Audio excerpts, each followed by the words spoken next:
తెలంగాణ రాజకీయాలలో ఒక పెను సంచలనం చోటు చేసుకుంది. నిజమే, మా రేవంత్ రెడ్డి ప్రభుత్వం వడ్లు కొనడం లేదు. ప్రతిపక్షాలు చేస్తున్న ఆరోపణలు అక్షరాల నిజమే అంటూ కాంగ్రెస్ సీనియర్ ఎమ్మెల్యే కోమారెడ్డి రాజగోపాల్ రెడ్డి గారు స్వయంగా సంచలన వ్యాఖ్యలు చేశారు. ధాన్యం కొనుగోలులో జరుగుతున్న ఆలస్యానికి రైతులు పడుతున్న ఇబ్బందులకు తానే బాధ్యత వహిస్తూ అన్నదాతలకు బహిరంగ క్షమాపణలు చెప్పారు.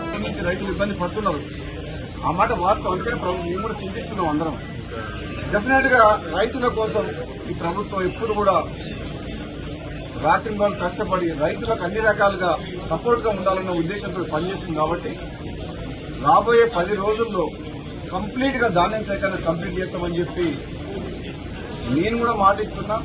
ప్రత్యక్షంగా నేను కూడా ఈ గోడౌన్ హ్యాండ్ ఓవర్ చేసుకుంటానికి అధికారులతో మాట్లాడి గోడౌన్ ఓనర్ ఒప్పుకున్నా సరే బలవంతంగా నోటీస్ ఇచ్చి తీసుకోవడం జరిగింది.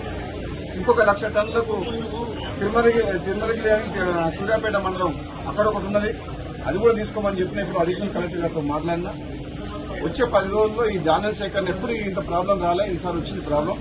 ఈసారి దిగుబడి ఎక్కువ రావడం వల్ల, కాబట్టి వివిధ కారణాల వల్ల ఆలస్యం అయింది. మా రైతు సోదరులందరూ కూడా దీన్ని పరిస్థితిని అర్థం చేసుకుని సహకరించాలని చెప్పేసి ప్రతిపక్ష పార్టీల అందరికీ కూడా నా విన్నపం ఏంటంటే, ఆలస్యమైన వాస్తవం.